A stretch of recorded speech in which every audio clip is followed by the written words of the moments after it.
Welcome to Venator Chronicles Podcast. I'm Ethan Taylor. And I'm Dustin Jelly. Our hope is to inspire new and old hunters alike. We hope you can join us on this journey of lessons that we have, are, and will learn through the world of hunting.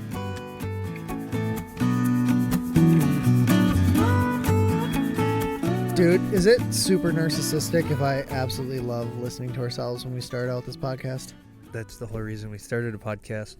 Oh, good point. Yeah, this is actually just to satisfy our own. We don't really care if anybody listens or not. Yeah, we just listen to ourselves. Our own voices over and over and over. Yes. And Seth listens too. Yeah, we know Seth listens for sure. Apparently he uses our podcast to put his kids to bed. Yeah, like he just. a lullaby. I can't believe we were just about to start the podcast, and Seth texts us because he knew we were gonna record tonight, and he goes, "Can you guys record something halfway decent?" Last time I put it on repeat for my kids to fall asleep to. Yeah. You know what? He's indoctrinating them into the VCP nation. Yeah. Hashtag VCP Nation. Oh, gosh. Oh, yeah. man. Dude, it is a beautiful night. Oh, it's awesome. Sitting around a campfire. Yep. Enjoying a cigar. Yep. Some whiskey. And dreaming about whitetail season less than a month away. Dude, it's unreal. I'm so excited. Yeah, I'm really excited. Oh. And you know what's cool about this season, too? Is even through this podcast, like, I'm excited to hear other people's stuff, too. Yeah. Like, last year, it was mainly like, oh, I'm learning all this stuff. And it was like things going on with me trying to figure out, which I'm totally trying to figure out everything still. But, like, through this, the connections and, like, the excitement of getting ready to hear about other people's seasons and sharing and having that camaraderie that we talk about. Yeah, it's, I'm looking forward to it. Yeah, it's going to be sweet. Yeah. So, dude, how's scouting going for you? Scouting has been pretty awesome. I honestly, I was thinking about this actually earlier today. So I went out one day and I had pretty solid plan in place for some areas I wanted to check out, and I went out there and I got out there. I know I talked about it I think in a previous one, but I got out there and I saw this. I went out to the area right where I was hoping to get to, and there was a deer stand like right where I was, like literally within like 30 yards, so like the main area I wanted to check out. So I was a little discouraged, but I was like, all right, well, you know what, now I know where not to go, and I didn't see a ton of sign. And there was a serendipitous That's a big word. Opportunity. No, and I was walking back, and there's a fresh clear cut, like, you know how they clear cut power lines? Yep. And in fact, my buddy works for the company that does it. Nice. And he's like, oh, I know where that is. But I went back there and I just kind of threw a camera up on a whim. I was like, all right, well, I'm not going to come out here and not do any, gather some intel. So I put that mineral lick out there and kind of took stock of the area, and just to see if it's worthwhile pursuing anything back there, because I had no target bucks. And I went back and there was like 500 some photos in 3 weeks. I was like, okay, we're looking good. Nice. And then I was like, well, I saw one buck on there that I was like, I would take that buck this year. Rack outside the ears. It is an 8-pointer, but it's in my mind, it's a shooter for me at this point and at this stage. And so I threw up a second camera because I was like, I think they're coming in from it was about maybe 75 yards away. And I was like, I feel like they're entering this area over here. And I had my kids with me, and we were when we pulled the first camera, and I was like, all right, I'm going to put that second camera out up here. And so I put that second camera out, and today, actually, my wife surprised me and was like, oh, we had a little bit of a date night, like a couple hours where we're like, oh, we're going to be able to get out. Kids will be watched. And she's like, let's go check a trail camera. And I'm like, what? Yeah, dude, I was elated. Just madly in love all over oh again. My gosh. It was a little goofy, but I was seriously just, it's the first, like, she's not super, super outdoorsy or anything. Yo. And so, like, she was stretching herself and trying to enjoy something I really enjoy and trying out something new. And I was like, all right, well, I'm going to go to a trail camera place, whether or not, because I was there pretty recently, I would say. But I was like, I want to go somewhere. She's pregnant, everyone, by the way. Now I can reveal this. We're pregnant with our big reveal. We're pregnant with number 4, and we're a little over halfway. We're about 22 weeks. Yeah, I thought you were looking a little thicker in the midsection. Yeah, sympathy weight. Yeah. That's what they call that. Actually, I'm pretty sure you're losing weight. It's a real. Yeah, I actually am. Yeah, I'm down like 15 pounds, I think. No. Anyways. Everyone's real interested in my gut. My gut. Ethan's weight loss journey. Yeah. Follow along. Main thing is less sugar and don't graze like a cow all day. So that seems to be working really well. I haven't even started working out really. You regurgitate your food? That's so gross. Yeah, and I chew it 3-4 times. I have 4 stomachs, and I think cows have 2 stomachs. Is that right? We'll have someone fact check us. Yeah, where's our Jamie? IT guy? Yeah, Jamie. Jamie, why don't you pull that up? Yeah. Oh wait, Jamie. We don't have a Jamie. We don't have a Jamie yet. Dang. I tried to get my brother-in-law to be a Jamie, but he wouldn't do it. For all those unaware, that's Joe Rogan's main technology man who Googles everything for him. Yeah. He calls him a wizard. So we'll find that someday when we get there. I'm confident we'll grow. Maybe we can get our own Eccles Charles. Anyhow. Your scouting trip with your pregnant wife. Little date night in the woods. No, yeah. So it was okay. I don't know how much to say. Okay. Wow. So we're walking out there, right? How much trouble do you want to get yourself in? Yeah, you know what? We're real. I'll put it out there. So we were walking out there, and like I'm so excited that she wanted to like do this because it's obviously like a passion of mine and something that I semi-obsess over. And so for there to be something where like we're coming together on about the subject that I'm really passionate about I was like so excited. And she obviously knew, and like we were talking about it, and we're walking out. I picked this. I'll back up a little bit. I was looking at my thing. She's like, as long as it's not like over a mile. I was like, all right. So I need to like down. Well, it does actually. I need to get on OnX and actually measure these out real quick. So I measured out where the one that was most reasonable, least amount of hills, because she is pregnant, and I found it was the one that I had most recently been to. I think it was like a week and a half ago that I actually pulled the card. But I was like, dude, I'm just so excited to like have her out there with me. Yeah. And I don't want to make it like, and she's, she even said, she's like, I don't want to do a bunch of hills and stuff. I'm like, all right. So there's a blocked off trail, where 4-wheelers aren't supposed to be able to go and all that. And so it's mostly a road and then clear cut underneath this power line. And so we're walking back there or whatever, and she's like, oh my gosh, you're so excited. Is there like a bed or something set up back here? And we go back there, and there's literally someone dumped a mattress back there. And I'm like, oh yeah, I had this set up for you just in case this ever happened. That's so weird. It was weird. It's so weird, the random things that you'll find in the woods sometimes.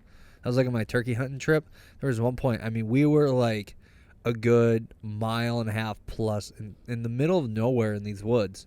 And there's like an old like fridge from the 1960s that's just chilling out back there. Oh, that's crazy. No, like just by itself. I just don't get the stuff that ends up in the woods sometimes. Yeah. It's a little annoying too. It takes the mystique away from some of the areas you go to. Yeah.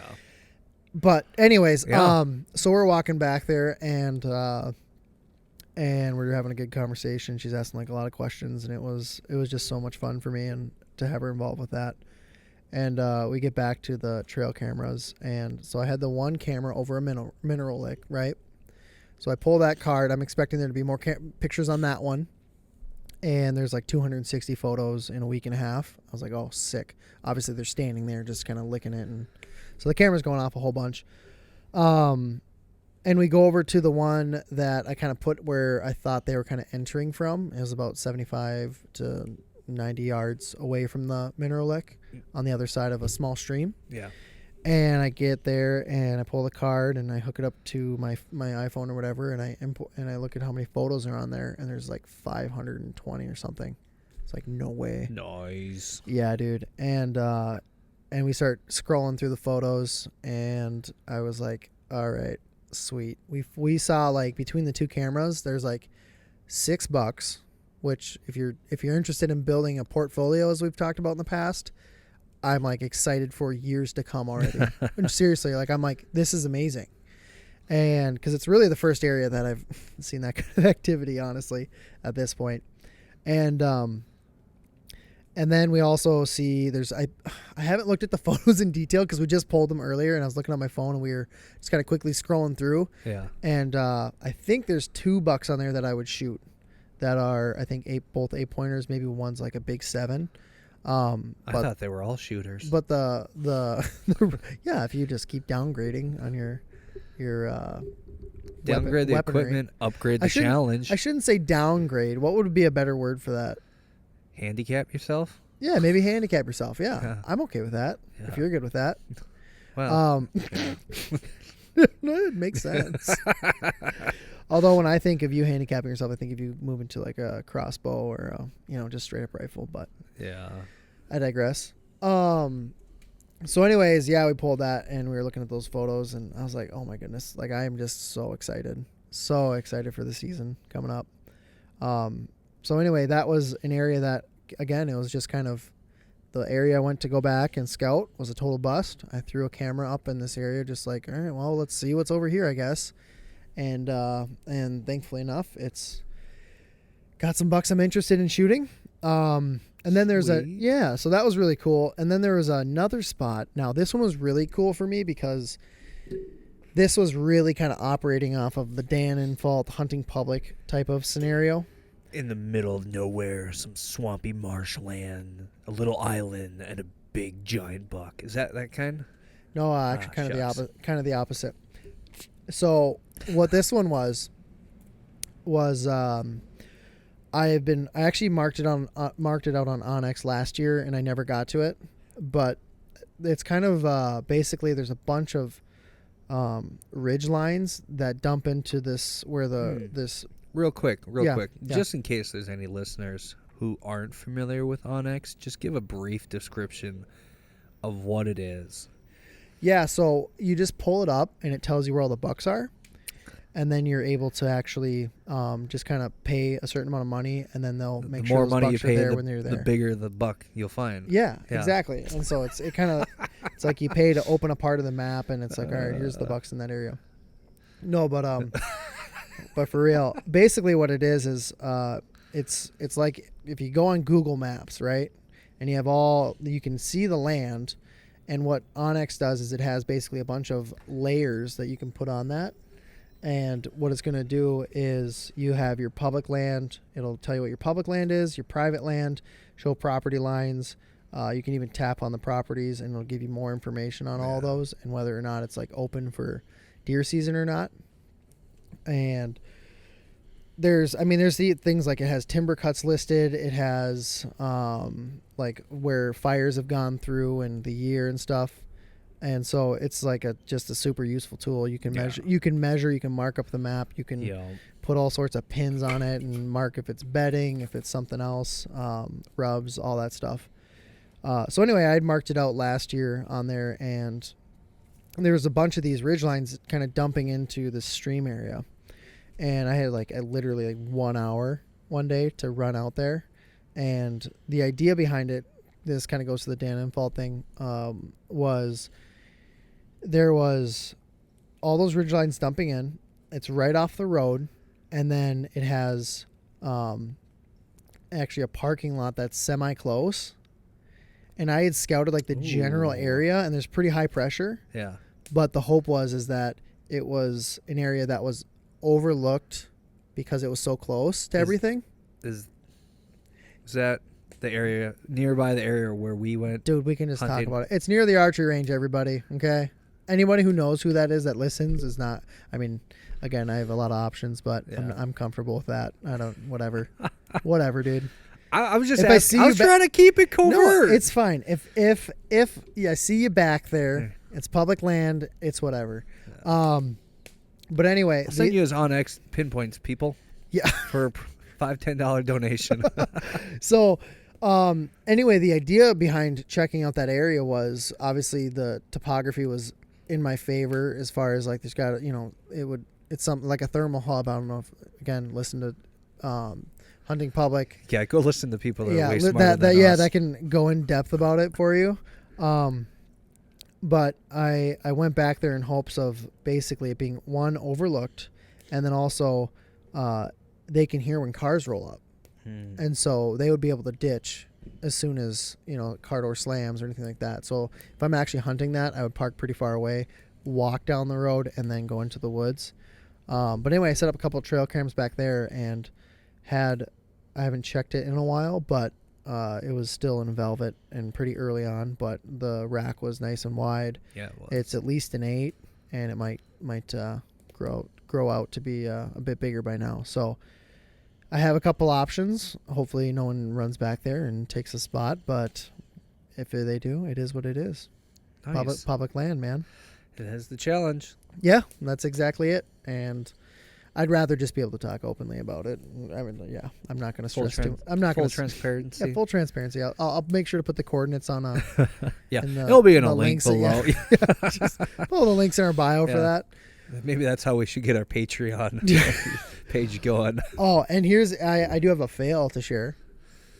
It was pretty bad. Not really that bad, but you live and learn.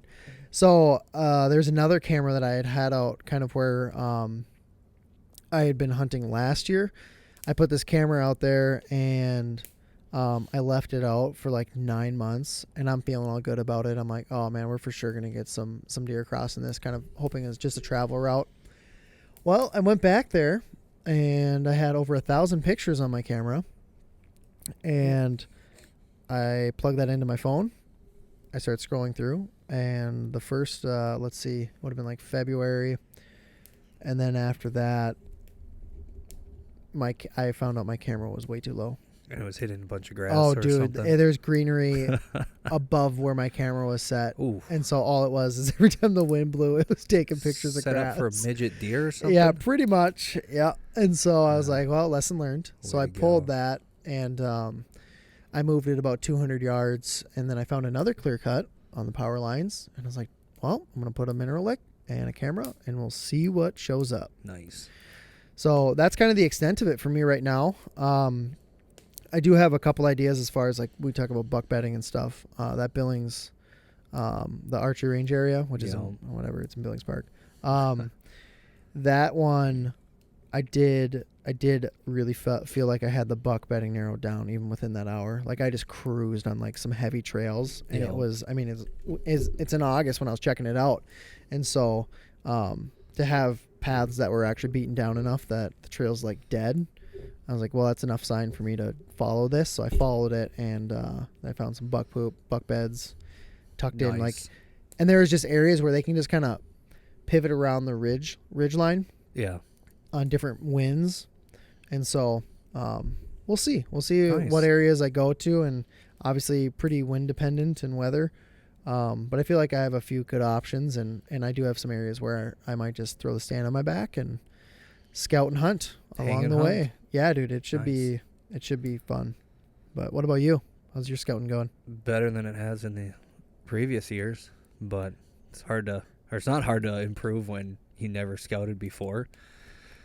So, it's actually going really good. Found a couple good spots. Kind of cruising on X last week and realized I hadn't really looked kind of out to the west of me, and so I started looking and found a bunch of public land, some WMA land, and I started getting pretty excited.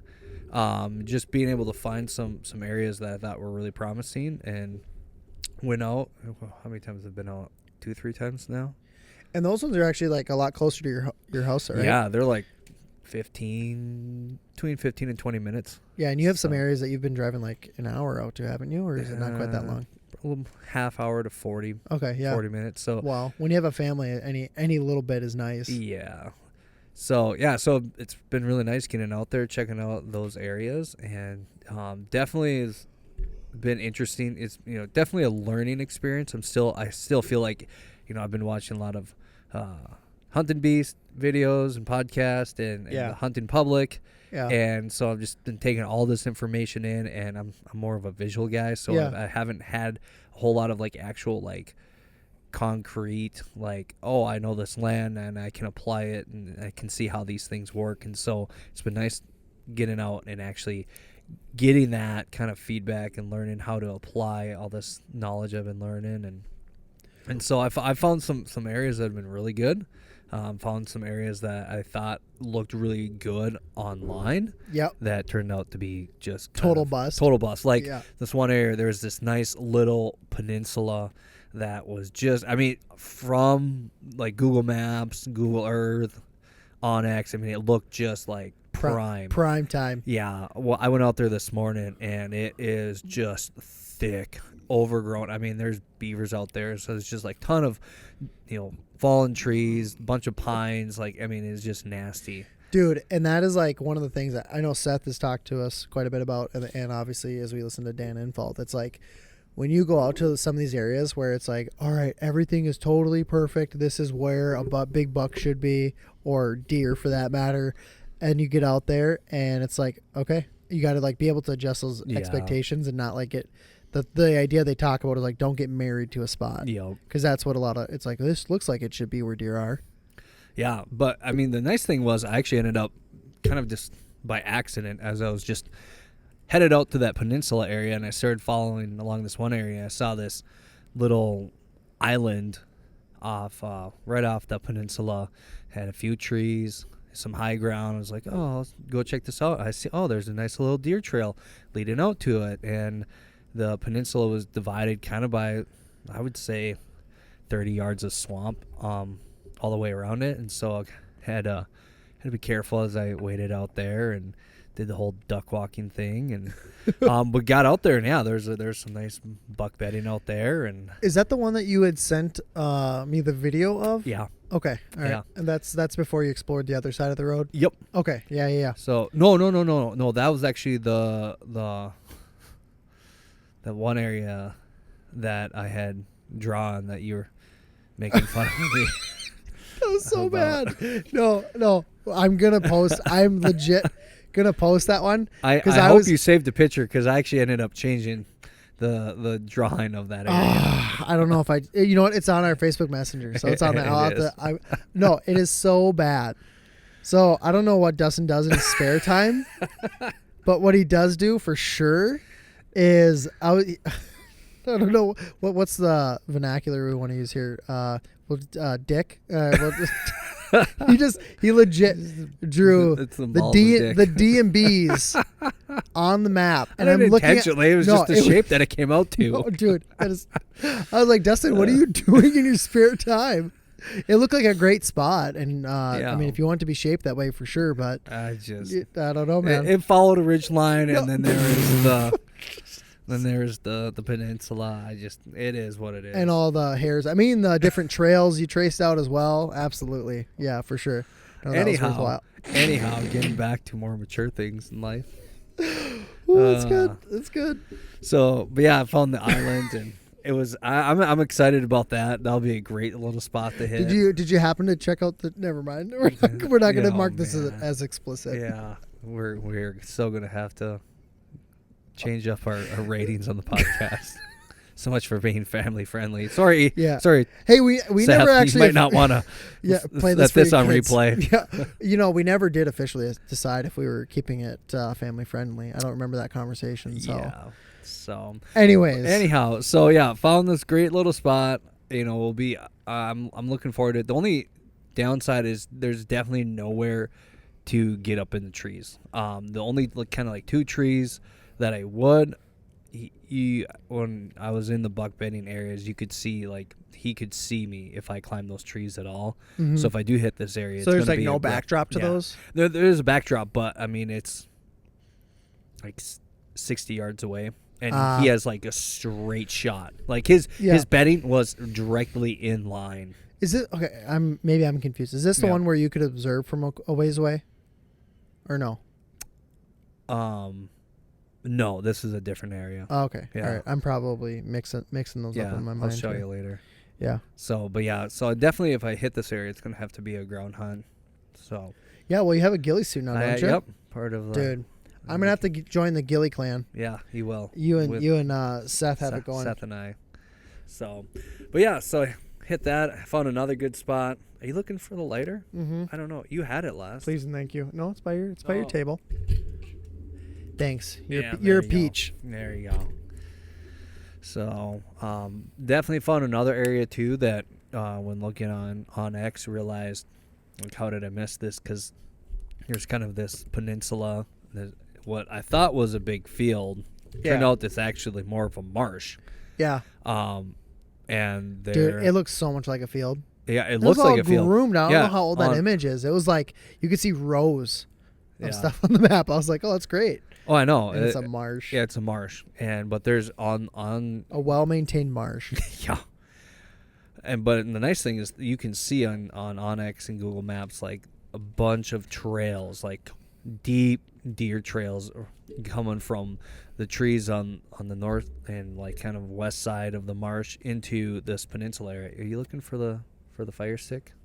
It's down here.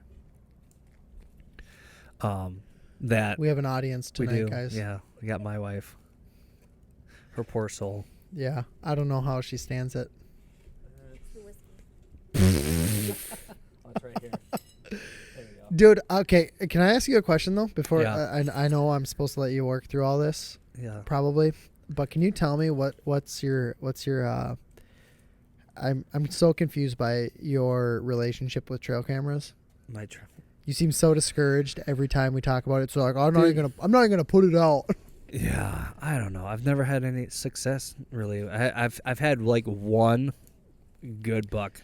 I ever show remember. up on I trail cam. remember that funnel you put it on when remember when we were breaking down that was Yeah. before we even started the podcast. We're like, Yeah. dude, we were like looking at the map. We're like, dude, this Yeah. is the only place they can move if they're there. Yep. So I don't know. I've just not had a whole lot of success with trail cams, and I don't know. I have a hard time setting one up and then getting back out there, and I don't know. I'm learning how to use them. Me and trail cams and hunting tactics is kind of like you and equipment. I just don't know what I'm doing. Dude, okay, first of all, that's 100% accurate. And yeah, I was actually thinking that. I was like, you know what? Like, you with your scout. It's guys like you that make guys like me feel. To quote somebody. Yeah, I don't know who would. That's so. Yeah. So, no, but I was actually thinking that earlier today. I was like, I'm like, we are just in different roles when it comes to like scouting being more my forte, so to speak. Mhm. And, I don't know. Maybe I'm open to the possibility that I'm also just getting lucky.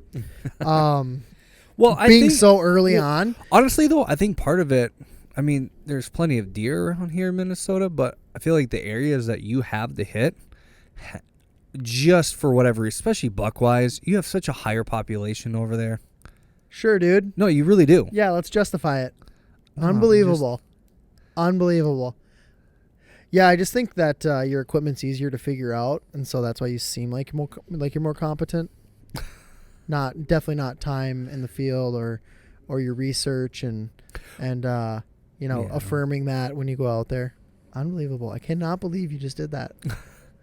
So it's just easier for me. Is that what you're telling me? You have also had more time doing it. Oh my gosh. No, I didn't. I honestly. You're No, ahead of me. I'm not. No, I'm not. Yeah, you you are. were bow hunting for 3 years before I was, or 2 years before I and was I bow learned hunting. jack squat in those 3 years. Yeah. Okay. That's kind of my point. Because all we did, in fact, I never went out scouting, like legit scouting. All we did was like, where do we put the bait for rifle season? Not sorry, guys. Not sorry, Yeah. but sort of sorry to offend anybody who baits, and that's it. But that was all it was. And most of the time, honestly, until the year before that, I was having my brothers were willing because they were setting up for a bunch of other people that come join us for the Wisconsin hunt. And they were the ones baiting it and picking the places. Like, I hadn't set up a stand or anything before that. So, emergency, everyone. Oh, emergency. Man. You'll have to wait. Everyone's going to have to bear with us. Yeah, this is a chill session. So Yeah, I wish we had like a third person here that would just, conveniently wait on. yeah, could you just give us everything we need? Is that our Jamie over there? We were just talking about getting a Jamie. Mm-mm. I don't think anybody has a... Okay. Well, hopefully everybody gets the Joe Rogan reference. But anyhow, I don't know. Okay. Anyway, you're still a little ahead of me. So my life is just so much easier. Definitely just not naturally gifted in this area, and yours is just so much harder. So I'll continue. continue. Yeah, man. Are we breaking up? This might be a breakup. Is this it? Yeah. Are we done with the podcast? Yeah, I don't know if I can deal with this. All right, dude. See you later. It's been good. All right. See ya. Okay. Anyways, so Anyhow. I'll ease off on the trail camera Thank conversation. you. I'm learning how to use Dude, it. here's the thing. Do you know how humbling it's been doing the equipment side of things? It has been so great and a great journey and continues to be a good journey, but constantly just like, oh, I don't know anything. Like over and over and over. As soon as I think I got it figured out, I'm like, oh, I had my 2 cams out of time. Like they weren't timed. Oh, okay. Well, one set at 27 inches and the other at 27 and a half. Yeah. So, yeah, I'm just kind of looking like a moron, but I will say I am excited for what I have learned here in the last, 6 months and starting to be able to apply it. I mean, even being able to go out, like I was thinking about this the other day, being able to go out, like, first look online, look on Onyx, Google Maps, look at these areas and then kind of mark off like, oh, I want to look here, here, and here.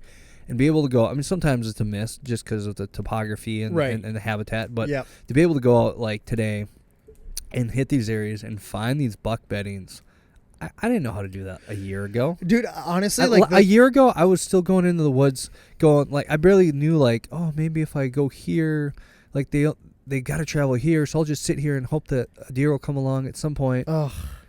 Wasn't that being set up by somebody else? Not to like bash what they were doing. I'm just like that was well just kind of before going out there. All I knew before was find a food source and go sit on the food source and hope that something comes in. Yeah. So I would say like the last 2 maps you sent me. Yeah. And you had mapped out like your own trails besides the except for the one is like, I think where should I set up a trail cam? You're like, oh, I'll send you a little hint, and the whole thing was covered in red. Yeah. We may, dude. Yeah. Hey, shh, quiet. We're not allowed to share any Onyx stuff. You get banned for life. Did you know that? What's that? Nothing. Moving on. Man. I'll tell you off air. All right. No, the last 2 locations that you sent me and showed me how you had it marked out. There was the way you had it marked out on like how you're gonna check it out. Yeah. I was like, oh, that's exactly what I would do. Like the way you had it marked out, I was like, yep. The only thing I did was just add additional areas to look at as well. Yeah. It was not like, oh, you missed this obvious, or I go here first. It was like, nope, he's getting it. Like that's exactly like how I would walk it. And then there's the pre-scouting, all that jazz online. Mm-hmm. And then exactly like when you get there, just be ready to expect or to adjust your expectations and adjust like, I see a deer trail, I'm going to follow it and see what happens. Yeah. You know what I'm saying? Like make a plan, but be ready to divert based on sign. Yeah. So I was actually like really excited for you, like on the last few you sent me. Cause I was like, dude, yes, you're like nailing it down now. He's getting something right. That's not what I thought. That's what you thought. Dude, you didn't even reply to my messages today when I sent you the pictures. I was busy. Busy painting. Hey, happy wife, happy life. Sorry. I was conflicted. I didn't know if I was supposed to please my real wife or my podcast wife. I went with the real wife. Wow. So I'm so sorry. She's I am shaking so her sorry. head no right now, guys. I'm First so of all, sorry. it's always your real wife. I have to sleep with her. And, I mean, I risk death there. No, you hope to sleep with her. Well, I got 5 kids, so. Well, I have 4. Okay. Here's the thing, though, is I got here and I saw who was actually painting. First of all, and second of all, you said, "Yeah, I looked at those and I was jealous," and you never replied to what I had sent. And I was like, "All right, I see how it is. I'm just gonna be bitter." I didn't know you were expecting a reply. Please. I don't even know where we are at this conversation right now. So anyway, you're checking out this new area that's not shaped like an appropriate shape. Foul neck shape. Gosh. Okay, so tell me about was that this morning? That was this morning. I'm not used to recording on Friday. Yeah, so I know. I don't know what day it is. Yeah. We never Sunday night, I have work tomorrow. That's what it feels like right now. You're going to show up to work tomorrow. Yeah, so checking that out, that was really good. And some nice, it was a logging area, so some clear cuts. Show up. When I pulled in, there was actually 3 different deer I saw right away. Oh, here comes the neighbor. Is that the one you shot an arrow into or no? No, okay. that wasn't. He's a different neighbor. Oh, okay. Sorry. Yeah, and so anyhow, I show up, see 3 different deer, a couple does, and a fawn. Nice, And, nice. So and the nice thing about this one area is this county land, it's a logging area, and it butts up right against a private field. And so that was the marsh field though. That looked like a field. Yeah, that was the online. marsh field to the north. Yep. But to the south of it, there's like that little chunk of private land that's the private field. Yeah. Okay. To the I south, got you. I got you. And so I'm tracking. Yep, and so I checked out the area, went all the way up to the marsh. Like I said before, I thought it was going to be a field, and it was marsh, but it was nice because it found some good buck bedding in there. And so I'm hoping that that's going to be an early season hit just because it's so close to the road. I'm guessing that the public hunting in there will get pretty much pressured out. I was wondering, did you see any signs of pressure, any fresh tracks of anything, like as far as like people? I didn't see anything there. Dude, the places I've gone where I just don't know how big bow hunting is around here yet. Yeah. I know it's a tough. few guys. Like the thing is like with like when I was scouting for like sub metro stuff, yeah, it's like everywhere. It felt like it was just you could see where people were all the time. People leave stands up year round, which is illegal. And you run into cameras everywhere. Yeah, I actually haven't run into any cameras in my Minnesota scouting. I'd be feeling optimistic if I were you, because areas you've been looking at. I mean, I have run into like the place that's like 10 minutes down the road from my house. I've seen some stands out there, and I know people hunt out there. But I kind of got a feeling that's more rifle. Is the area you were looking at this morning, is that rifle or no? I imagine so for rifle season. I just assume pretty much every area except for way back in the woods is going to be hit by rifle hunters come Orange Army season. Yeah, but like you said, early season. I mean, early season's like a month long for us. Yeah, it's from us. It's almost. I don't know personally. I guess a month and a half. Personally, for me, I don't know too many rifle hunters outside of like baiting that are really getting out there and doing much. And I'm not like trying to bash it. I'm just saying like personally the people I know, like it doesn't really start till like 2 or 3 weeks before. Yeah. And so like the pressure wise, I feel like it should be pretty light almost everywhere. Yeah. Except for me, sub metro, from what I've seen. So I don't know. I think it'll be interesting getting out and exploring some of these areas I've never hit during the bow season. I mean, I know the couple areas around Cloquet here definitely there's some bow hunters, but we'll see. We'll see. I mean, there's one nice little spot because there's a nice logging road that, I don't know. I mean, I could have kept going. It really goes far back into this land. But I drove probably a mile or so in, and there's this another spot where there was a nice, a lot of marshland out there, but there's a nice little like jag of trees. And you could see some deer trails coming in between those trees on a little island of trees. Like in person, you could see them, or on the map. On the map. Okay. But the tree line that I think would be really good for a later season if there is any pressure, because I doubt that people are going back in there. Like I didn't see really anything that would indicate that people were going back in there. Nice. So, yeah. I think I saw that one. You showed me. You said that was that little line out there. Yep. Yeah, that looked pretty sweet. So I don't know. All I can say is I'm excited to be able to, I think for me, going into this year, the biggest kind of goal is, pretty much the first buck I see, I'll probably shoot. Or doe.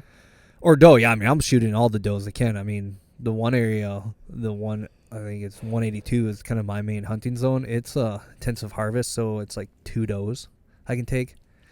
And so, I'm trying to take as many does as I can. As for the first buck, the first buck that, as long as it's got to be the same size as last year. Yeah. Or bigger. But see, that's kind of where I'm at with like buck hunting, or bucks. Is I like to think like, I want to get same size or bigger. I kind of, obviously like my mind is like, oh, bigger. But for me, it's like, okay, I killed one deer, right, with a bow. Mm-hmm. Like, you don't know how much of that, like, I feel like, oh, yeah, I set myself up and all that jazz. But reality is, like, we talk about expectations, and it's like I don't have a 12-pointer on camera or 10-pointer or anything like that. So if I'm going out there going, oh, I'm only going to take a 10-pointer or a 12-pointer or, something like where it's just unrealistic for me at this point. And so the ones I'm looking at are bigger than they're 8-pointers, but they're much bigger than the 8-pointer I got last year. And also, it's like, can I actually consistently do it with that class of deer? Yep. And if I can, then it's like, okay, well, then it's time to up the game. But I don't even know if I can consistently do it. Yeah. Does that kind of make sense? Yep. And so, like, for me, it's still a challenge to be like, all right, am I going to be able to actually game plan and be consistent with it? And that's kind of like this year, my hope. And then obviously being having reasonable expectations and not just going out and being like, well, I'm not going to shoot anything unless it's with a 10-pointer. Yeah. Yeah, I don't know. I guess, going out with there's one part where, going out with the recurve where it's like anything will be good. But I feel like my proficiency with that, especially, 30 under, I feel is really good. Like, I don't have any doubts in my mind. Like, it's no less effective, or I'm no less effective, I say this now, with that than I was with my compound. And so for me, the challenge is really going on. Bold statement. I say that now. We'll see what it actually translates to in the field with a deer in front of me. But I feel really good with it. Yeah. But for me, but my challenge is going out and actually, like, finding these areas now, but can I go out in hunting season and actually execute. Yeah, can I execute these plans I've been putting together? That to me is the bigger challenge, and I almost really don't. I don't care what the size of the deer is. I just want to be able to execute this plan, and from there, I know that I can grow from that into these next few years. Yeah, and so how many tags do you have for this year? Oh my gosh, like 14. Let's see. I got. Well, I got. You have like 6 out-of-state tags. She doesn't. Know. I wasn't supposed. You weren't supposed to say that. that mission trip you're going on for a week isn't so much. Isn't so much for indigenous tribe out there. Yes. No biggie.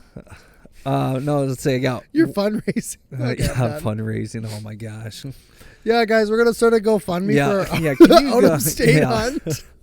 Mission trip. Just really trying to reach out and find some people that have never heard about Christ before. So. Oh my gosh. Yeah. Anyhow, how many tags do you have, or can you not answer with Debbie here? No, because she just wants me to actually film all, unlike the last few years. Yes. My wife was actually talking about that. She's like, because we walked out there. I forgot to mention this part. We walked out there, and there was a little spike out there or whatever when we got there, and obviously there's spikes on our camera. There's 8, 7, 4 little spikes on camera. Yeah. And she's like, so are you going to shoot any one of those? I was like, well, I'd like to up the game from last year. She's like, yeah, but if it gets towards the end of the season, because the other day we bought beef, and we've been using the deer meat that we ground up. Yep. And we bought this beef, and we're like, I don't know if it's because it's beef and we've been eating a lot of deer meat lately, but neither of us liked it like that much compared. And so she's just like, I just want to make sure that we actually have deer meat. She's like, if it's towards the end of the season, will you shoot one? And I'm like, honestly, right now I'll have an archery tag for buck, a rifle tag for buck for those 9 days, right? And then I have 2 metro tags for doe. Yeah. And then I have one more for Bayfield. Jeez. For a potential hunt. Is there tags for Bayfield? There are. Yeah, that's what I was texting you today. I have to get one. That's what I was saying, because so those are what, $20?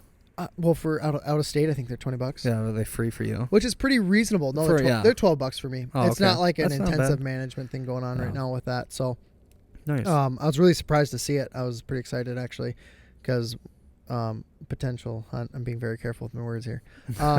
Potential hunt in October where we may or may not go out. I cannot confirm or deny. Hopefully. But anyway, so I have 5 tags, and it's like we want to fill the freezer for sure. And I'm not above making sure that the freezer's full. If that means a smaller buck. But I would like to wait till mid to late season to make that kind of decision, if that makes sense. It doesn't make sense to you? What's that? It doesn't make sense? I was to fill the freezer? No, to fill the freezer. But like, when do you plan on taking the does? Like, the does I'll take whenever. Oh, okay. I'll take those whenever the opportunity presents itself. I'm talking about bucks. Like if I lower the standard, so to speak. If it's late season and I haven't killed anything, which I really hope is not the case. But it's hunting. Yeah. It's not killing. It's hunting. And so there's a possibility of that. And if I haven't gotten anything by that point and there's something that is going to fill the freezer, honestly, I'm not 100% sure that I would pass, if that makes sense. Yep. Because it is time of field that it costs family life to do. And so they expect to return with the deer. As for the amount of tags I have, since I haven't been able to answer, I'd say I've got the 2 Wisconsin tags, maybe a third, for the Bayfield, perhaps, maybe. So, and then in Minnesota, I think I can get 3 total, a buck and then 2 doe tags, because my main area is intensive harvest, so I can take 2. Did you get those for free with the buck tag? No, those aren't free. How much does it cost for a resident in Minnesota? I want to say. You don't know? I can't even remember. Here, I'll ask Debbie. Debbie, how much does it cost? Yeah. She's like, I think it's like $35. Jeez, you guys are price gougers over here, man. Yeah, and then those was like a $12 or something. I have to look up. Yeah. I don't know. Yeah. So, it definitely. What's that? What'd you say? This is why I do the budget. Yeah. Yeah. That's true. That's why she does the budget. That's funny. That's bad. You've gone over your allowance, Dusty. Yeah. I actually do think it's quite interesting the difference between Minnesota and Wisconsin and how they do the tags and the allotment, and because like the doe tags out here, I mean, especially now in most areas, like you can just buy those as a bonus, versus like having it like the other day having to get in line like. A virtual online. Yeah, but that's because we're not like intensive for most areas. Yeah. So like I remember when for rifle season, we were hunting out in Bayfield County, and I remember you could buy, so many doe tags, $2 a piece. Jeez. And we had I remember in the truck, we had stacked up because we processed them all in one night, and it's only a 9-day hunt. And we were doing deer drives like crazy. We had like 15 to 18 does. Jeez. And they were $2 a piece, and we just bought them up, dude. That's like now it's not like that. Everybody's they're managing. Okay, that's not even that wasn't even a conversation then. But now it's obvious, like, because there's a lot lower numbers of doe tags being given out for Douglas County, Bayfield County. Mm-hmm. You are having to get in line, and they do certain zones per day, and then after those days, and you can only get 1 tag per day. Yeah. And then after those times, anything left over, you can grab, which is why I grabbed a Bayfield one today. Gotcha. So if we do go out on a hunting trip for a long weekend, we would have higher odds than only coming buck. Back with right? Something. Yeah. So do you think the reason that you guys have such a low population is because of that intensive harvest back in the day, or why the difference? Honestly, I don't. Give me your expert opinion, Ethan. I wish I had one for you. Honestly, I did not get they're the reports. I get them sent to my email and stuff, and I haven't read them as much as or dug into it as much as I'd like to. Yeah. But basically, things are looking good, and things are we are having a pretty good amount of fawns and stuff from last year. Yeah. And so it's looking better, but it's not just like a free for all. Yeah. You know what I mean? Yeah. And so for me, I wanted to get a doe for Douglas County so I can be outside of city limits, Yeah. and those are gone. Oh wow. Because like for me, like when you were online, we were both online at the same time. Yeah. That was so frustrating, by the way. I don't know if we want to talk about that. I was so mad. Anyway, so you get online and you can only get one tag per day. Like the first day those are out. Yeah. And so you can either get a Douglas County or a Metro if there's any left. Okay. So I'm going to tell the story of when we got online for these Do it. tags. It was fun. I was so rattled. Okay. So I'm at work because they go on sale at 10 a.m. because apparently they think 10 a.m. is the nobody's at best work time. during the middle of Was it Monday? it was Monday. Yeah, 10 a.m. on Monday. Like, Dude. nobody's doing anything at work. So frustrated. Okay. So you have to get in line. So you, A virtual online. Here's what it is. At 9:45, and I was on there at 9:30, which doesn't matter how early you get on. Yeah. 9:45, everyone who's already online gets assigned a random spot in line, virtual line, right? And so I'm online, and I'm in line at, I think, number 14,000. Yeah, Right. And this is for the north or zone 1 forest. Yeah. So like it covered a really wide area. And I was like 10,000. Was that where you started? Nah, maybe it was lower than that. I thought you were lower than that. I thought you were Yeah. like 5K or Yeah, something. it might have been. Yeah, it was 5 something. So I was in line already, and I'm at like 15K. And after, like, I text you, I was like, hey, if we are going out, like, see if you can get a doe tag. Yeah. And I texted you about it, and it was after the online thing had started, and you were at a lower number than me somehow. And you kept sending me these updates and posting them on our story or whatever about where you were at and where I was at. Okay, so it's 9:45. I'm in a meeting, right? And I have my computer there with me. And then I have another meeting that starts at, what time was it? 11. Yeah. So I'm in this meeting, and I'm watching the number in line that I'm decreased. You know, like the people are going before me, and so it's going down. You're posting. You're at like 400. I'm at like 5K, and I'm in this meeting, so I can't look at my computer for a while. And you have like, I think, 20 minutes to log on once your turn is up. Yeah, once you're there. Once your turn starts, and I'm sitting there. We're going through this meeting, and I'm super focused for sure. Definitely not anxious at all. And the meeting's going on. Finally, it ends, and I'm like, oh my gosh, thank goodness. And it's like, I want to say like 10:50 or something like that, which 11 o'clock is the next meeting where a lot of guys are coming in from the plant floor.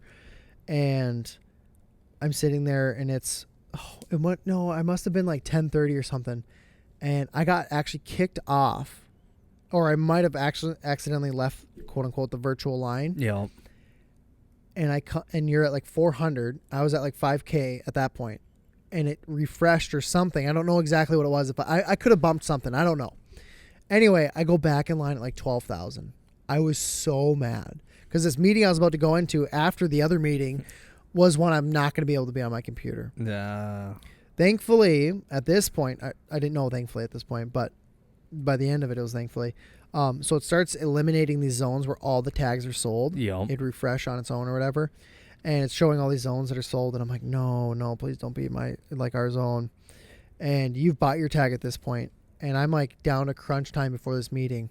And it must have been like 10:55, 10:50 something. And it starts at 11. And I'm going to have to be off the computer for sure. And finally my turn comes up. I log on. All the Douglas County like non-metro tags are sold, and my buddy who also hunts is now in this meeting with me, and he's like, "Hey, did you get your doe tag?" And I'm literally like signing up for what's left, which is the metro one, and I'm like, "Give me 1 second," and I buy my metro tag, and then I look at him, I'm like, "Yep, I got it." Like 2 minutes before the meeting started, so I was like, "All right." But I was really rattled. You Nice. saw my messages. I was pretty upset for a little bit. I was like, "Are you kidding me?" My out-of-state friend's going to have this, and I don't have anything for my state. So, besides buck. Yeah. But you got one. I got one. You And then I got another one. Yeah.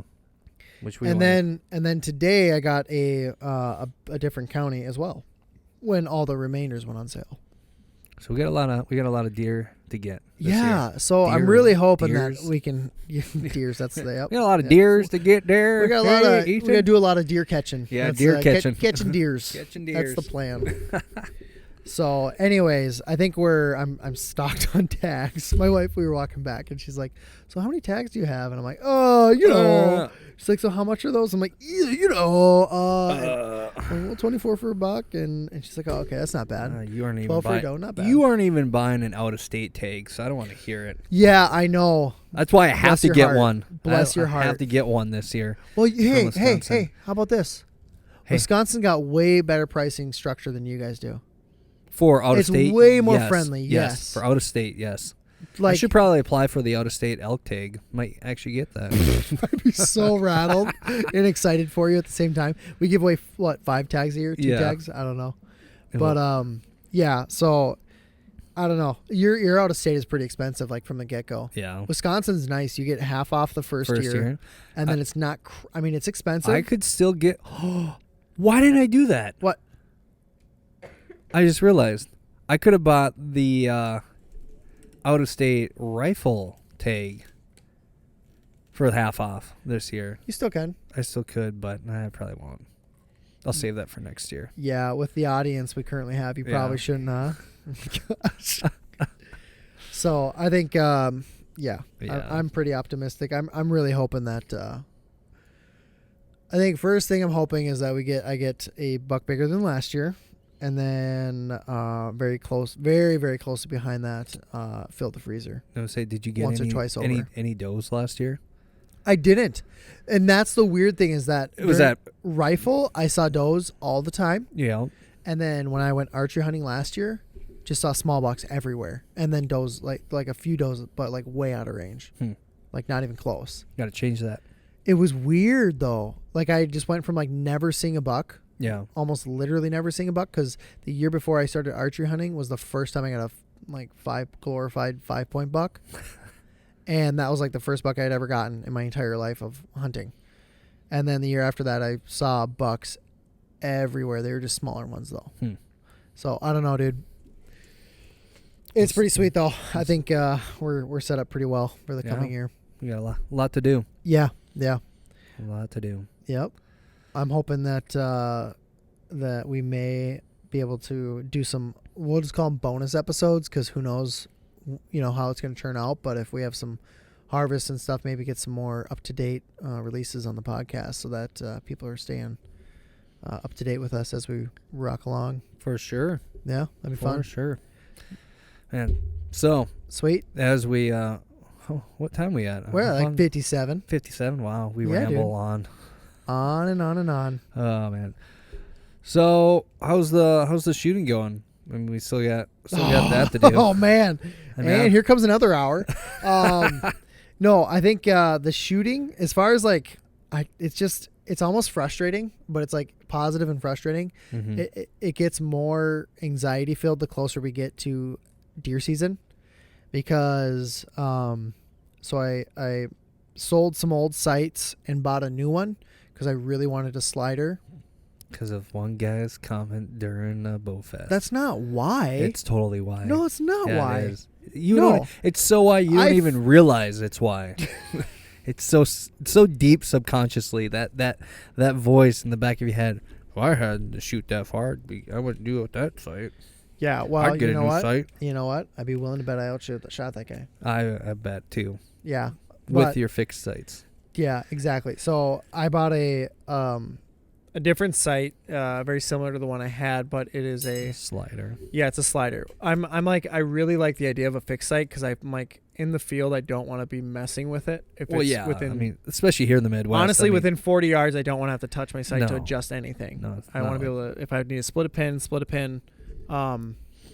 Otherwise, the main reason I want a slider is just for practice purposes, mhm. because like you've told me, I mean, mainly John Dudley, because Oh. that's who I listen to. No, just so well, that I like, tell you, and then you don't do it till you hear it from John Dudley.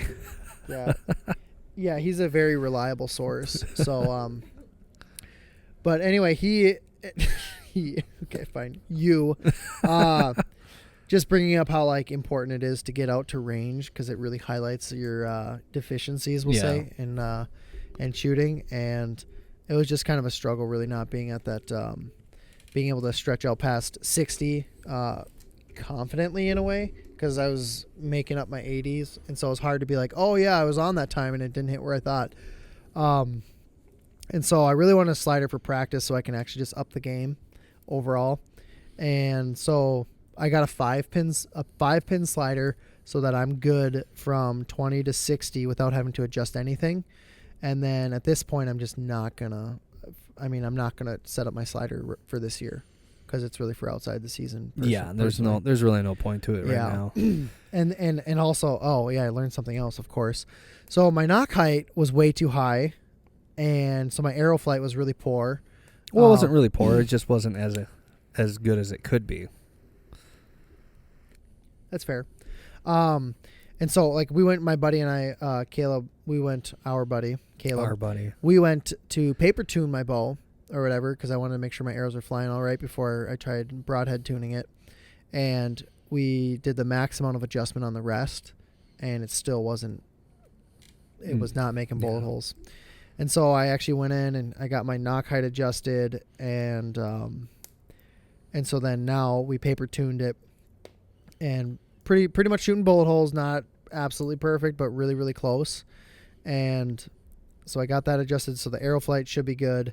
And then I have the new sight on there, and I'm confident out to like 40 as far as the pins being set up. Yeah. I'd like to like reconfirm and get a few times out just so I can build the confidence on that. Yeah. But working up to getting the 60 squared away. But I'd say for this season, I'm not really intending to shoot over 40. That's that. I mean, I don't. Why wouldn't you with those iron wells? I mean, they're heat seeking, so hey, you can shoot with your eyes closed. And hey, still did you kill see that the? deer. Did you see the test on those? This from Born and Raised Outdoors. Born and Raised, yeah. Did you watch that? Yep. Good for you. So, yeah, they did pretty well. They did. Yeah. Yeah. I wasn't mad at all. That's good. Yeah. I would hope not after $110 later. Yeah. Well, you just move some funds around, sell some stuff, and sell some stuff for way more than what Dustin thinks you can get for him. Apparently, there's stupid people out there. Hey, I've been that stupid person, so yeah, man, it's worked out for the best. But anyway, I would say next step we got to get those broadheads tuned. Or make sure they're tuned. Well, and I've never tuned any broadheads ever, so it'll be an interesting step for me. I'm excited to learn about it, but I am anxious to get it done. The thing is, you probably shouldn't have too much to worry about as long as your bow is tuned. I mean, if the bow is tuned, you're going to have pretty darn close. Think about all the stuff I've changed this year, like tuning wise. Everything. Absolutely everything. Everything. Like I changed my cams, like the draw. I changed draw length, understood that my draw length was off, changed peep height, changed knock height, changed the rest. What else? New sight, new release. New sight, new release. New release. New arrows. New arrows, new. So like absolutely everything is shot mechanics. That's in work in progress, but yes. Yeah. So it's and even still, of course, I'm listening to another Joel Turner thing. Dang it, and Joel now I'm Turner. Like, I gotta. Always challenging. Exactly challenging when I think I get something figured out. Yeah. So it's I'm anxious to get it all squared away. But I think it's I'm way further along than I was the first year, and I am feeling much more confident in what's going on. But like your progression from your shooting mechanics and equipment from last year to this year is kind of like my my scouting tactics and abilities from last year to this year. Like, I actually have a clue. Well, that's the thing. I don't necessarily know. It's a crazy the parallels. Yeah. Between the two, because it was like last year you're like, oh my gosh, like I'm changing everything. Yeah. And like on the approach, and then like as you're opening my eyes and introducing me to new things mechanically, or the technical side of it, I'm like, I'm changing everything. Yeah. And so it's been cool to like the growth that's been happening, and then that's kind of the whole reason that we started this podcast is because really of these was. Conversations. And we're fine looking like idiots. Yeah. Well, I mean, have no problem. Yeah. Looking like an idiot. I can't wait till like a year or two from now and going back and listening and be like, I can't believe we thought that. You'll probably do that now, honestly. Yeah, I mean, heck, go look at my shooting at Bowfest, and first arrow of the day I sent into the tree. It was buried. That was awesome. That was such a spiteful shot. I remember that one. Yes. Why don't you move So, up to the 3 yard the mark? 3 yard line where the trad line is. Yeah, Man, it's still a joke. that was so funny. Half that podcast recapping Bowfest was you just complaining about Bowfest. But it was a great time. Yeah, so good. It was like 2 minutes of you saying so good and 35 minutes of you being like it sucked. What about you though? Like you've switched your bow. I've actually get this. I've had the same bow now for 2 months. Jeez, have you? Wow, It's amazing. That's really committed. It's amazing, yeah. I've never seen you so committed to one thing for so long. Though I might have gotten a different tab. Of course you So, did. Of course you did. Yeah, but I really like. AKA, let's just call it a release, just so we don't get people. No, confused. my fingers are the release. Yeah, but Yeah, but I don't. I want people to make sure. I want to make sure people know No, that yeah, the obsession has not changed. tab release, it's the same thing. But I actually really like the one I have now. Of course, that's what you say So. every time you get a new one. I just really like this one now. Yeah, I'm sorry. Oh, are you feeling defensive? I am feeling defensive because I do really like this tab. That's good. So, I'm glad you do. yeah. I'm glad you do. And you bought Aaron Snyder's strings. I mean, what are they called? Mountain mufflers. Yeah, Papa Snyder's strings. Yeah, well, he doesn't make them. He just recommended them. Yeah, So. yeah. You and all right. Anyway, I actually really, I mean, hey, they work for him. They've got to be good. So, yeah, that's how I feel about Iron Wells. and I needed to have another set of strings because you always want to go out into the woods with the string on your bow and then an extra string in case that one for whatever reason gets cut or snapped. that for having some that reason. versatility's got to be nice. Well, I think theoretically I haven't actually gone out in the field hunting with it. So, Yeah, that's a good point. but yeah, in theory it sounds actually really nice. But yeah, so yeah, new string. Got the new arrows, got those dialed in. I was gonna say you sent some pretty legit groupings the other day. Yeah. Yeah. Well, that was my Insta group. Yeah, like, dude. I was feeling. I literally full profession, as they say. When do you remember the picture I sent you and Caleb of my last outing by myself because Caleb didn't wake up in time to go? I don't remember any pictures. I thought I sent. Nope, you didn't send any pictures. Okay, so Probably reason why. This is what happened. So I had my 30 and 40 honed in, and it was like a pretty legit group. I was feeling good about it, and I took a picture of it. And then I went out to 50, and I took one shot, made an adjustment, and then I shot a pretty good group. I didn't take a picture of that. And then I was like, all right, this is the last. Didn't take a picture? Did it really happen? Right, exactly. And so then I was like, all right, this is going to be the last group I shoot today. And I'm going to send a picture and whatever it is. And the first arrow in the dirt. It was so bad. It was so bad. Let me guess. Oh, that last so group, bad. you were probably so focused on the outcome rather than the process that you ended up doing that. Because you were trying to get that Insta group picture, weren't you? That's all you focused on. Well, this is what it is. I was fully. Here's the deal. I was fully engaged in the mental battle. Yeah. I was fully cognizant. Is that the right word? Of what was happening and what wasn't happening, so to speak. Yeah. So like the first one went in the dirt because that was part of the reason was my release. Like I was sharing with you, like the trigger's too light. Yeah, too late to where it's just kind of going off. It's just like I was trying to tell you, like I couldn't wrap my finger around, like confident that it's not just going to go off without me being ready. And so I was like, all right, I gotta. Well, you kept using the terms like dig. Yeah. Dig my fingers around. All I meant is like really bury it in my hand. And bury it, yeah, bury it without and it dig. going off though, or worrying Versus about it just going like, I want to be able to wrap my fingers around. Totally different. Come on. And I was like, I don't. Why are you trying to dig your fingers into it? Like we're really bad at communicating issues through. But no, we messenger. are. No, we're really good though because we actually work out these issues and we gain clarity pretty fast, for the most part. Yeah, for the most part. Yeah, that's true. You know? So anyway, I was attempting to explain what I was having issues with, and we finally got on the same page with it. And I was like, all right. So anyway, the first arrow, that was the problem because it went off, and I wrapped my finger around it like ready to shoot, like because I was basically close to on target, but I wasn't like doing back tension or anything yet. But I just wrapped it around and it just went off, and I was like, crap. And so that one was in the dirt, and then the next one I was like focused, and it was Yeah. in the kill zone. It was probably a 10 if you had to do like the ring. Yeah. And then the next one, I was worried about putting my arrow next to that one, and so geez. then I released that one with that in mind, and I was like, all right, crap. Next one, I need to go back to thinking I'm only in control of like this one. All the other ones don't matter. Yeah. I'm in control of like what I'm like, trying to be present with like, keep pulling, Yeah. and then just let that pin float. And then that one hit well. And then I had 2 crappy shots in a row after that we don't need to talk about.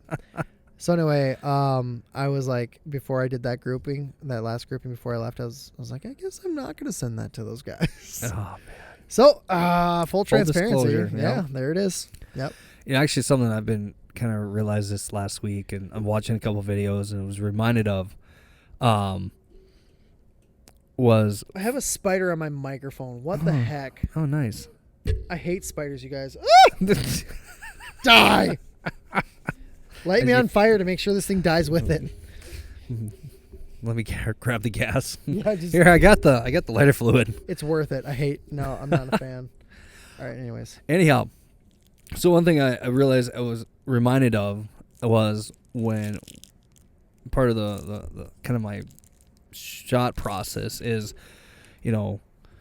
set the hook, set the grip, draw the bow, get my anchor set, aim, and then once that aim has taken place, kind of almost forget about it, just leave it there and let the subconscious do the aiming. Yep. And then just really focus in on that back tension, that tension. And that's been really good, because that was something that I hadn't been doing really well or at all without even realizing it. Like I would aim, and then I would like start playing this like back and forth of like aim, focus on the back tension, aim, focus on the back tension, and I was kind of getting some inconsistencies. And I realized that I'm like, oh man, I really got to start cleaning that. So the last couple of days, really been focusing in on that. Of just get that aim set, and then from there, don't worry about it. Just let the subconscious take over, and then just focus on the back tension, the tension. It sounds so simple, doesn't it? It seems is like simple. Yeah. But it's hard because like I want to control though that aim, like that. It's that, cause since I aim with the tip of my arrow, like it's just like that pin. I gotta let it be okay floating, and it's gonna hit where it hits. But that's like, it's so difficult because like you're saying, like you want to be in control, and what makes you in control is counterintuitive. Yeah. Because it's like, oh, I just want to put the pin where it needs to go. Yeah. And that's me controlling, and it's just the wrong focus. Yeah. But like time and time again, it's the battle every single time I go out. It is, and it's hard, and yeah, I think, and I've also too started realizing in the last few days, like kind of developing that habit, because you can watch the arrow flight with the recurve. Almost been like pulling away to watch it, and so I've had to really fight that the last couple days of shooting, just like set, aim, back tension, and just focus in on that back tension and follow through, and then let it hit where it hits. Like that whole paradigm shift of it, wherever it hits is wherever it hits. All I can do is control what I'm doing in the present. Like that is just it's so simple, but it is hard. It's super hard. It is so hard. And man, I cannot harp enough on how important it is to film your shots. Oh yeah. Because if you go on our Instagram, Venator Chronicles, shameless plug for ourselves, right? I mean, if you're already here, I hope that you're already following. Oh man. But if you go on there, and I was putting together this epic montage of me drawing the bow, and you hear the voice, not a voiceover, but a snippet from one of our podcasts talking about the Bowfest recap. If you go on there, it's got some sweet music, and I'm like, oh, this is gonna be a great clip. And so what it shows is like maybe 5 to 7 of moments of me getting my bow at full draw. Yeah. And I'm talking through like the Joel Turner stuff of like, I'm gonna do it right, I'm gonna draw back, or I'm not. Like I'm gonna do it right, and I'm not going to draw back unless I'm going to do it like to perfection, right? Yeah. Like that was talking about that mentality at Bowfest. And if you watch that video, and it's funny as you say this, because I didn't even catch this until you said something about it, and then as soon as you did, it was just like, oh wow, yes, it's exactly. right there. And it's like so if you guys go on there and you watch, like, okay, he goes through all the draw, gets the full draw in like 5 or 6 clips. And then sequentially, basically, it's like 1.5 second to 2.5 second of me just releasing, just shooting, right? yeah. It's like, doof, doof, doof, doof, doof, doof, doof, Of right? you shooting of it. me actually releasing the arrow. And every single Oh time. my gosh! So I'm wearing a hat, which really accentuates it, which is good. Yeah.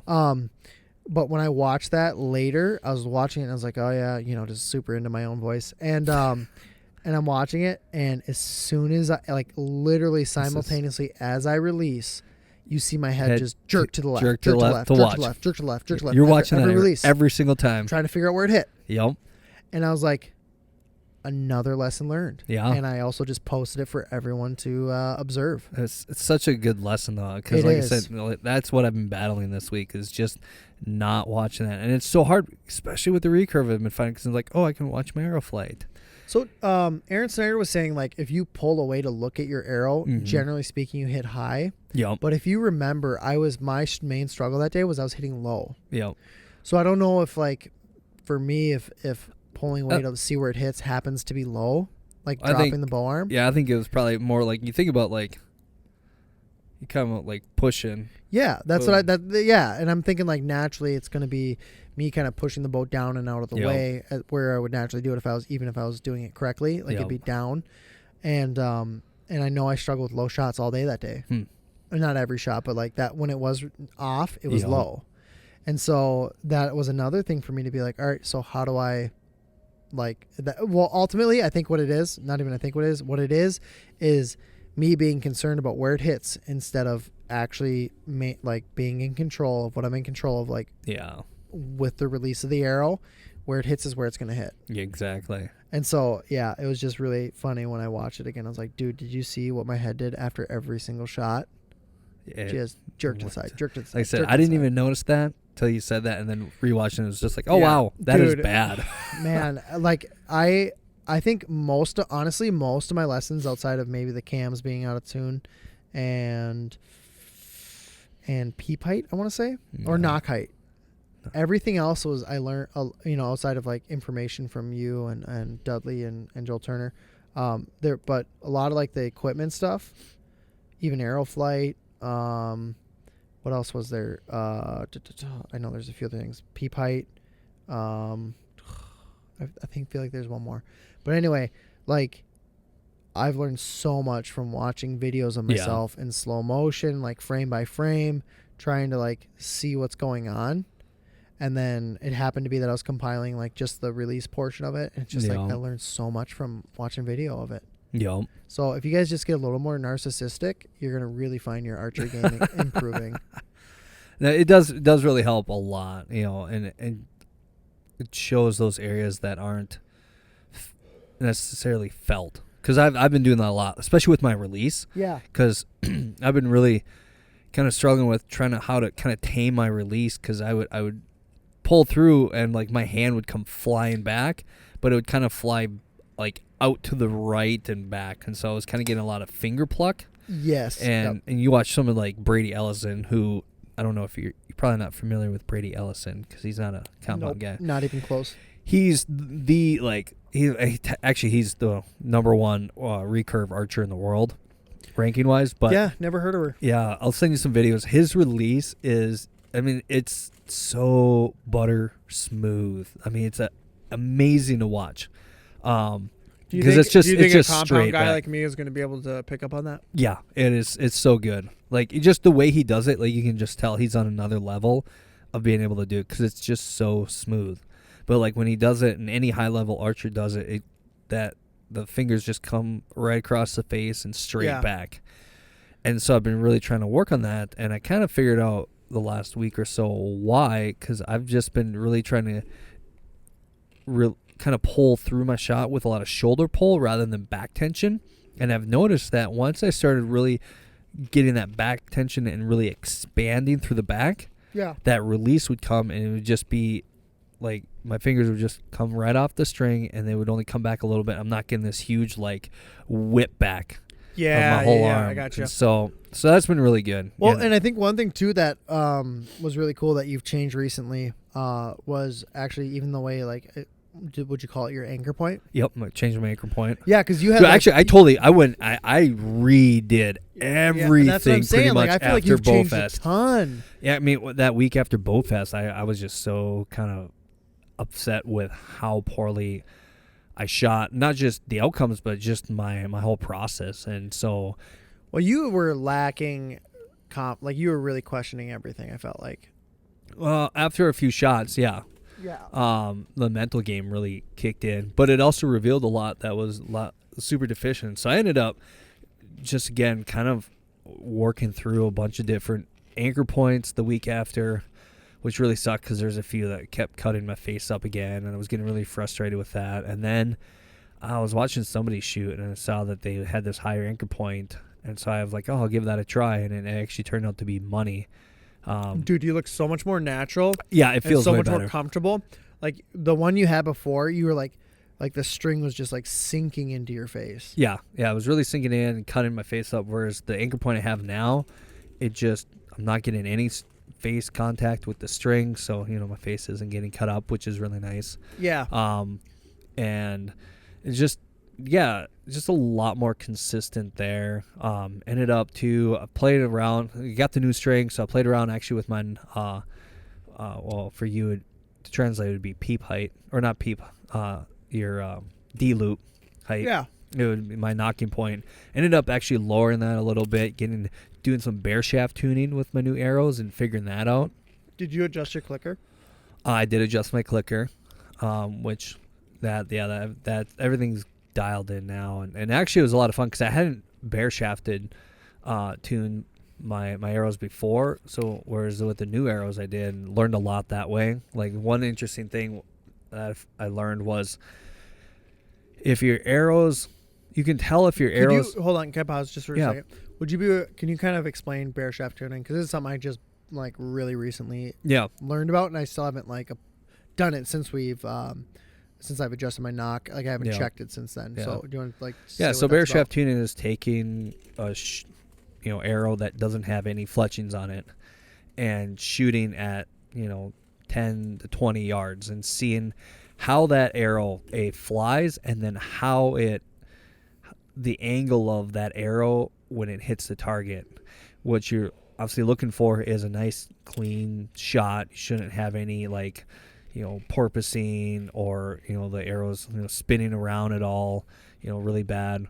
And then the angle, you want that arrow to be nice and straight into the target. If it's off one way or the other, it's actually, I think it's opposite if I remember right for compound versus recurve. Like for me with the recurve, if the arrow is facing left, like the end of the arrow is facing left, it's too weak of a spine. If it's facing right, it's too stiff of a spine.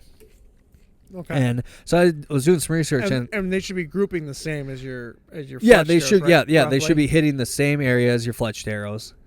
And so it's just a good way to see how well tuned. Like, is that string and an arrow in alignment well enough to just shoot it straight without any fletchings? Right, and so basically it's a real good indicator of how well your bow is tuned. Yep. Okay. Yeah. And So you were doing that. So I was doing that, and I was getting my arrows were off to the facing a little bit left, not super bad, but off to the left. For some reason, I was thinking that they were too stiff. I was like, oh, great. And so one way that you can do to adjust that is you can move on the recurve or brace height up and down. If it's too stiff, you increase your brace height. If it's too weak, you decrease your brace height.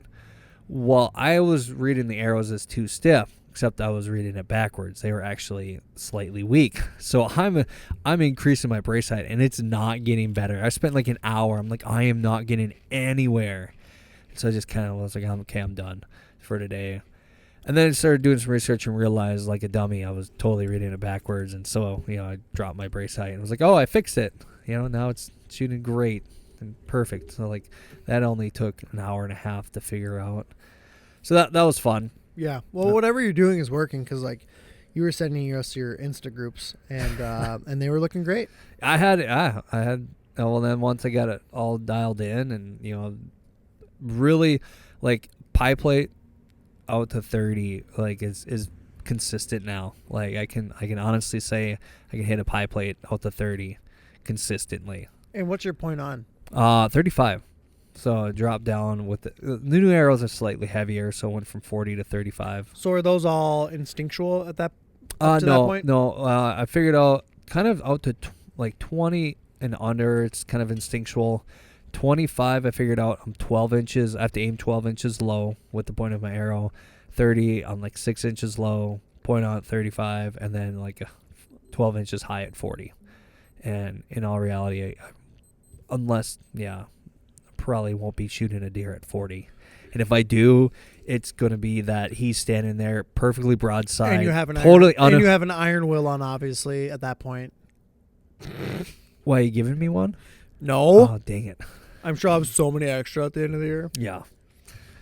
So, but yeah, definitely have learned a lot, kind of dialed my bow. And I did end up changing the grip. I kind of added a little bit of grip modification, playing around with that and kind of getting that impressive. dialed in. And so that's been fun. I think, and that's the reality. That's what, I kind of got this whole ILF riser and limbs just to play around with and figure all these details out. Yeah, you're not screwing around with a piece of art. Yeah, I don't want to be modifying any art. Yeah, the Black Widow. Yeah, Black right? Widow. Yeah, okay. So, but Yeah, so it's been fun. I'm excited. Dude, me too. And I'm I think so excited. and obviously we didn't have like a solid plan going into this podcast. But a lot of what we're talking about is like we're getting the scouting honed in, we're getting the equipment honed in, and hopefully we can have some crescendos in our season here. Yeah, To kind of it's been a lot. back up everything we've been investing into this stuff, time and money and energy.